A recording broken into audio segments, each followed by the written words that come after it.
Jonathan Harker's journal, the 4th of October, morning. Once again during the night I was wakened by Mina. This time we had all had a good sleep, for the grey of the coming dawn was making the windows into sharp oblongs, and the gas flame was like a speck rather than a disk of light. She said to me hurriedly, "Go, call the professor. I want to see him at once." "Why?" I asked. "I have an idea. I suppose it must have come in the night and matured without my knowing it. He must hypnotize me before the dawn, and then I shall be able to speak. Go quick, dearest. The time is getting close." I went to the door. Dr. Seward was resting on the mattress, and seeing me, he sprang to his feet. "Is anything wrong?" he asked in alarm. "No," I replied, "but Mina wants to see Dr. Van Helsing at once." "I will go," he said, and hurried into the professor's room. In 2 or 3 minutes later, Van Helsing was in the room in his dressing gown, and Mr. Morris and Lord Godalming were there with Dr. Seward at the door asking questions. When the professor saw Mina, a positive smile ousted the anxiety of his face.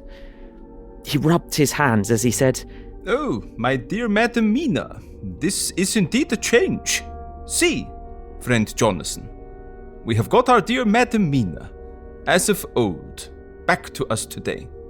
Then, turning to her, he said cheerfully, "And what am I to do for you? For at this hour you do not want me for nothings." "I want you to hypnotize me," she said. "Do it before the dawn, for I feel that then I can speak and speak freely. Be quick, for the time is short."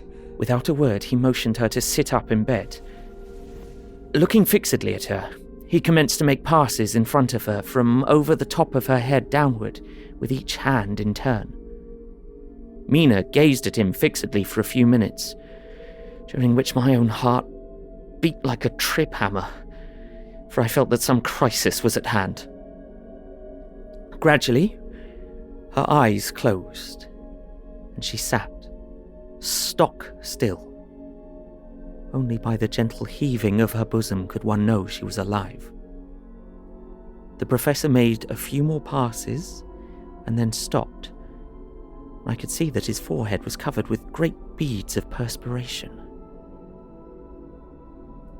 Mina opened her eyes, but she did not seem the same woman. There was a faraway look in her eyes, and her voice had a sad dreaminess which was new to me.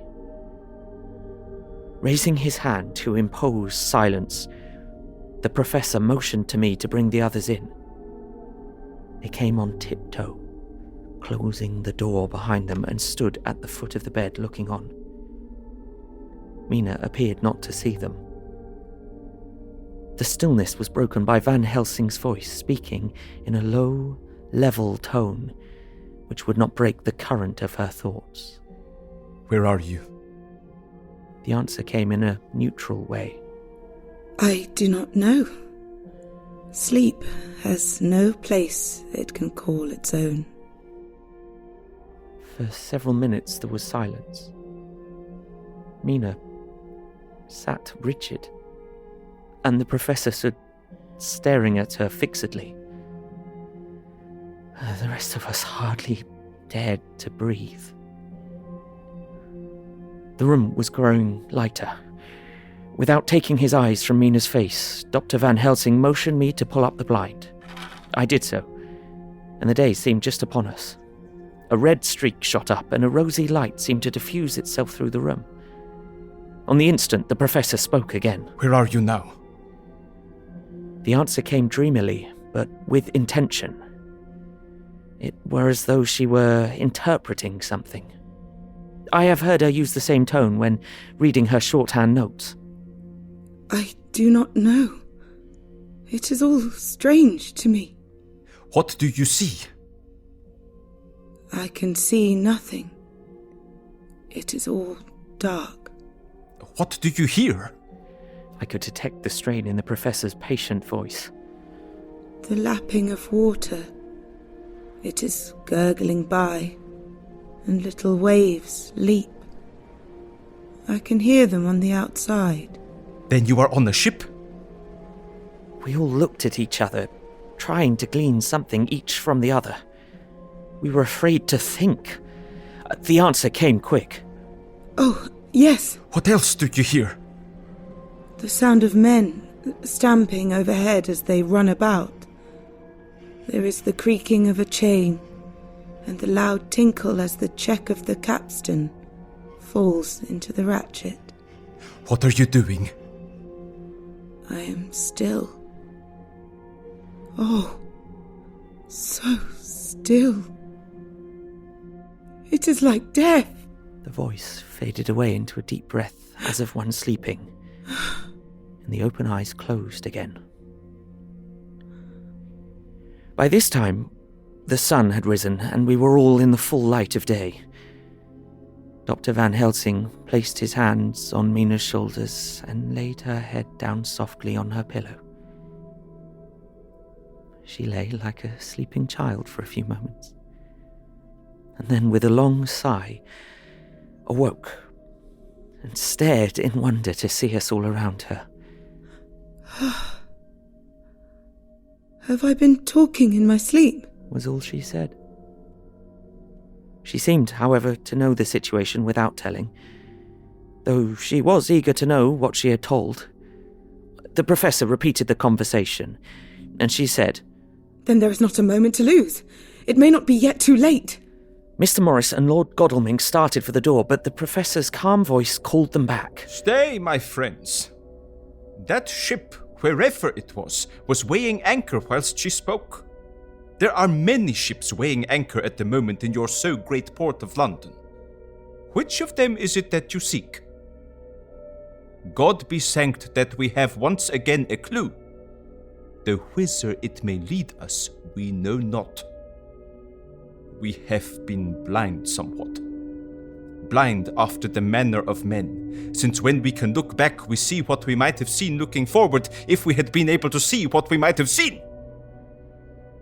Alas, but that sentence is a puddle, is it not?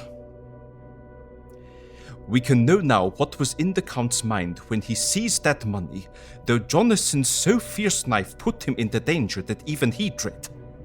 He meant to escape. Hear me, escape! He saw that with but one earthbox left and a pack of men following like dogs after a fox, this London was no place for him.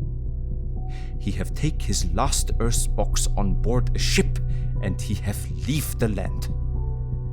He think to escape, but no, we follow him.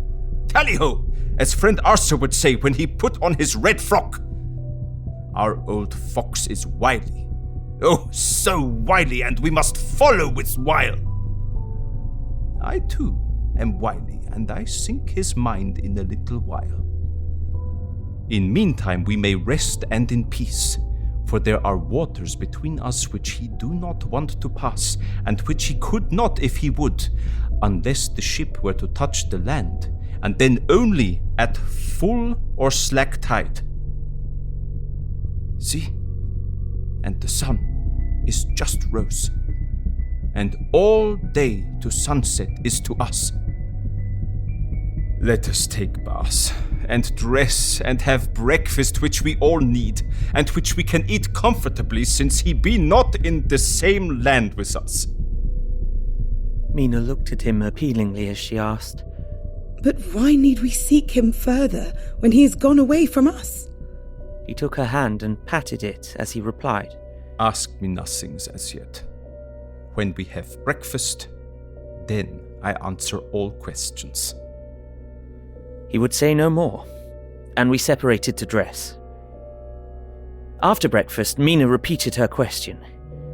He looked at her gravely for a minute, and then said sorrowfully, Because, my dear Madam Mina, now more than ever must we find him, even if we have to follow him to the jaws of hell. She grew paler as she asked faintly, Why? Because, he answered solemnly, he can live for centuries, and you are but mortal woman. Time is now to be dreaded, since once he put that mark upon your throat. I was just in time to catch her as she fell forward in a faint.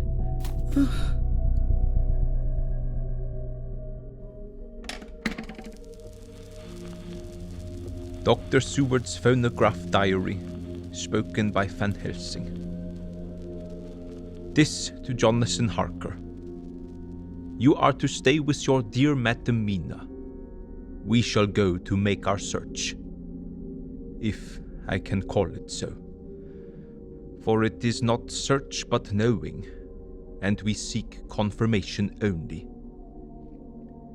But do you stay and take care of her today.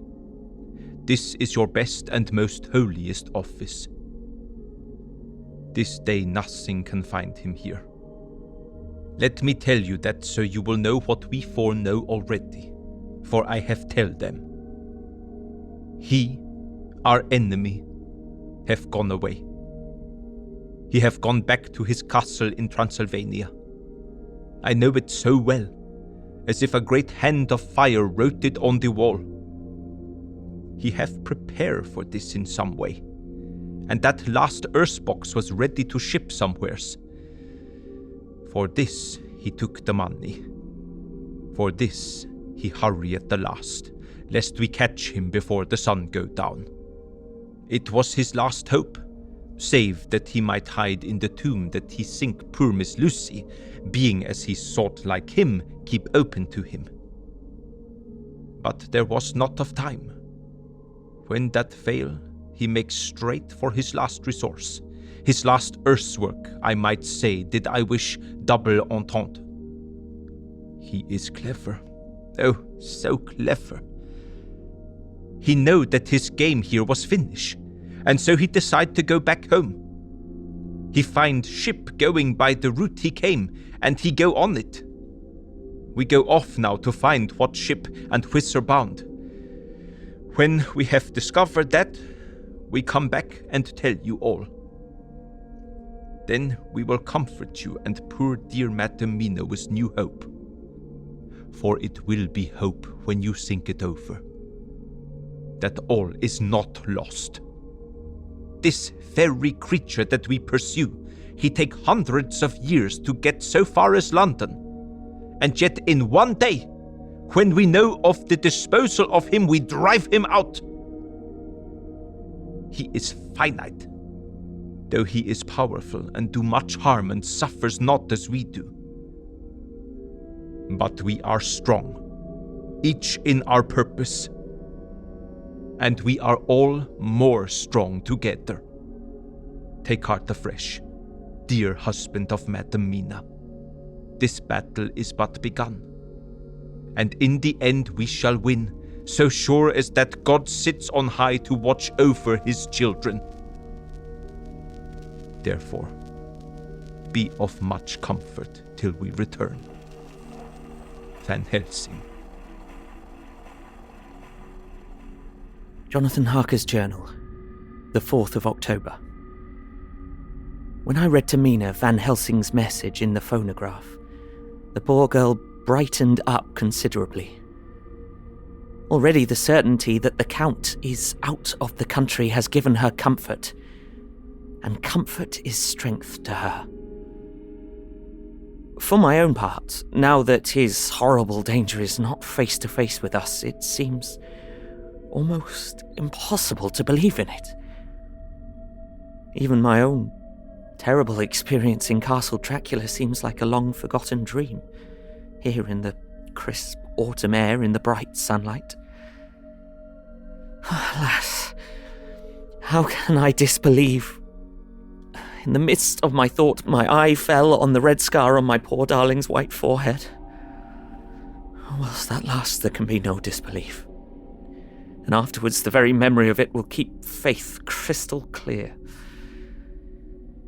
Mina and I fear to be idle, so we have been over all the diaries again and again. Somehow, although the reality seems greater each time, the pain and the fear seem less. There is something of a guiding purpose manifest throughout which is comforting. Mina says that perhaps we are all instruments of ultimate good. It may be. I shall try to think as she does. We have never spoken to each other yet of the future. It is better to wait till we see the Professor and the others after their investigations. The day is running by more quickly than I ever thought a day could run for me again. It is now 3 o'clock. This episode featured Ben Galpin as Jonathan Harker, Isabel Aramako Young as Mina Harker, Jonathan Sims as Jack Seward, and Alan Bergen as Van Helsing. Directed by Ella Watts. Dialogue editing by Stephen Indrasano. Sound design by Tal Minear, featuring music by Travis Reeves. Produced by Ella Watts and Pacific S. Obadiah, with executive producers Stephen Indrasano, Tal Minear, and Hannah Wright. A Bloody FM production.